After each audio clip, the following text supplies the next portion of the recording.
Alors l'atome, qu'est-ce que c'est qu'un atome? Un atome, on l'imagine en général comme un petit noyau au milieu, puis des électrons qui tournent autour. Et ça, la physique quantique nous enseigne que c'est complètement faux comme image. La bonne image de l'atome, c'est la quantification qui nous la donne. Hop, on est en direct de la cuisine. La fois dernière, j'avais une planche à repasser pour faire le tableau noir. Maintenant, j'ai mon frigo. Donc un atome, c'est quoi? En fait, c'est une boîte. Alors c'est pas une boîte avec des parois solides, il n'y a pas du bois ou du métal qui entoure le noyau, non. C'est le noyau qui fait la boîte en fait. Alors écoutez le raisonnement. Le noyau, c'est une petite bille très petite, très dense, mais surtout chargée électriquement, positivement. Voilà, c'est une charge positive. L'électron, c'est une charge négative, et moins attire plus. Donc quand vous mettez un électron autour d'un noyau, il va vouloir foncer sur le noyau et aller s'écraser dessus. Sauf qu'il est quantique. Et donc en physique quantique, le noyau, il fait une sorte de boîte électrique autour de lui. Alors là, c'est une explication en temps limité, parce que je ne peux pas laisser mon frigo ouvert trop longtemps, pour des raisons évidentes. Donc vous avez un noyau au milieu, et il va créer une sorte de filet électrique autour de lui où il attire les électrons, où il les emprisonne. Et donc quand un électron arrive dans le filet électrique, il est dans une boîte, donc il adopte le genre de forme qu'on a vu tout à l'heure. Et la première forme qu'il va adopter, c'est une espèce de sphère. Et puis ensuite, il va adopter, si vous en mettez un deuxième, une autre forme, puis une autre forme, puis une autre forme. Ça, c'est dû au principe d'exclusion de Pauli. Chaque électron doit, disons, un électron sur deux, doit adopter une forme différente. D'accord ? Donc chacun change de forme. Et donc vous allez avoir des formes très curieuses. Au début, ça va être une forme comme ça. On appelle ça une orbitale S. Petit à petit, vous allez devoir changer de forme. Et vous allez bientôt devoir mettre des orbitales qui ont cette forme-là. On appelle ça des orbitales P. Et puis ensuite, cette forme-là, les orbitales D, et ainsi de suite. Autrement dit, votre atome, c'est quoi? C'est un noyau tout petit au milieu, et autour des sortes de nuages d'électrons, de fonctions d'onde d'électrons, qui occupent tout l'espace, et qui ont des formes différentes. Et ils ne se mettent pas les uns à côté des autres, ils ne se mettent pas les uns au-dessus des autres, ils se mettent les uns dans les autres. Ils s'interpénètrent littéralement, et il va falloir construire votre atome avec parfois des dizaines d'électrons, voire pour les plus gros des centaines d'électrons, qu'on va faire s'interpénétrer d'un point de vue quantique. Et la taille de l'atome à la fin, elle ne va pas beaucoup varier quand on va rajouter des électrons. C'est juste qu'il y en aura de plus en plus dans cette espèce de volume électrique.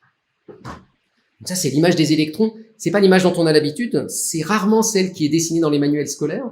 Et pour plein de bonnes raisons, l'une d'entre elles, c'est que c'est impossible à représenter. Vous avez vu un petit peu mon dessin, comme c'est le bazar. Et donc nous, on va essayer, vu qu'on est dans la cuisine, de se dessiner un atome au moins à 2 dimensions, vu de haut, quelle tête ça aurait.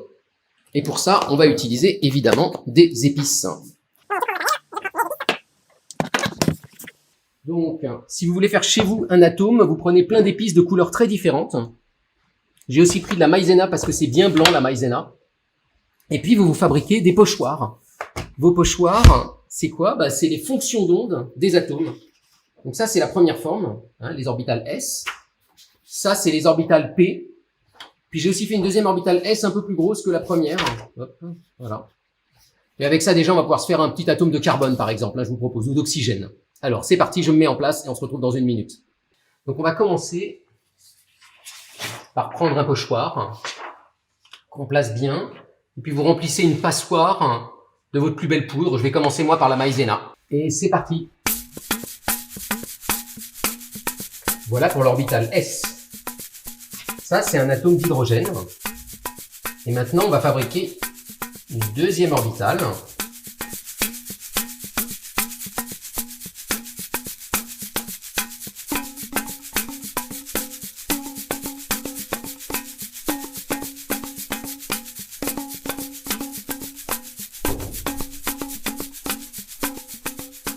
Alors, qu'est-ce que c'est que cet atome? Cet atome, en fait, regardez bien, j'ai mis d'abord une orbitale S. En fait, on peut mettre 2 électrons dans cette orbitale S. Donc, j'en mets 2, un, et puis un deuxième. Ah, c'est ma plaque induction qui fait bip bip. Ensuite, j'ai mis une deuxième orbitale S plus grande. Et là, je peux mettre 2 électrons. Et puis, j'ai mis ensuite une comme ça. Et je peux en mettre 2 à nouveau. Et puis, j'en ai mis 2 comme ça. Donc, à la fin, j'ai 8 électrons. Cet atome, c'est un atome d'oxygène. Un atome d'oxygène, c'est littéralement ça, en 3 dimensions. Mais les électrons dedans, c'est pas juste des petites billes qui tournent autour d'un noyau. Non, c'est véritablement ça. Alors évidemment, ce que j'ai oublié là-dedans, c'est de vous mettre le noyau. Le noyau, il est tellement petit que j'aurais du mal à le mettre, il fait 1/100 millième de la taille de l'atome. Mais pour être quand même complètement rigoureux, je vais vous prendre un noyau en essayant d'utiliser des grains de pavot. Voilà, j'en prends un et je le mets au milieu. Et là, j'ai mon atome et son noyau. Alors, l'atome, c'est maintenant un objet bien connu depuis les années 1910-1920, mais qu'on continue à étudier et notamment à manipuler. On sait manipuler maintenant des atomes individuels. Il y a par exemple des projets d'ordinateurs quantiques utilisant ce genre d'atomes. Mais la dernière expérience que je voulais vous montrer aujourd'hui, c'est une expérience où ils ont essayé d'aller voir l'intérieur d'un atome. Et quand je dis voir l'intérieur d'un atome, c'est vraiment essayer de visualiser les fonctions d'onde des atomes. Alors normalement, la fonction d'onde, on ne peut pas la voir, hein, par définition, c'est ce que je vous ai expliqué. On peut la dessiner, on peut la deviner, on peut la calculer, mais on ne peut pas la mesurer directement. Et pourtant, des physiciens, ou plutôt une physicienne, a réussi à le faire dans un cas très particulier et très subtil, où elle a été regarder un atome d'hydrogène. Donc c'est cette physicienne-là, en collaboration avec un groupe hollandais, un groupe français et un groupe américain, qui a fait une expérience en 2013. Ah, l'expérience, elle est subtile, hein, je ne vais pas vous en expliquer les détails, mais en gros, l'idée, c'est que vous allez prendre un atome et vous allez l'exciter, d'accord? Et en l'excitant, vous allez arriver à en arracher un électron. Et cet électron, vous allez le faire passer par plusieurs chemins possibles, en gros. Et donc c'est un peu comme les fentes Young de tout à l'heure, il va y avoir des interférences. Et ils sont débrouillés pour calculer que dans une géométrie particulière, dans une forme particulière d'expérience, en la faisant dans le bon axe, de la bonne manière, avec les bons champs électriques et les bons lasers, ils allaient être capables de faire des interférences qui fassent que finalement, quand ça arrive à l'écran, au lieu d'avoir les bosses de tout à l'heure, l'une à côté de l'autre, on allait avoir directement la forme de la fonction d'onde qui allait se révéler en la mesurant. Et donc c'est ce qu'ils ont fait, ils ont mesuré ça ensuite avec un détecteur, et voilà l'image, voilà ce qu'on voit dans un atome d'hydrogène quand on l'excite.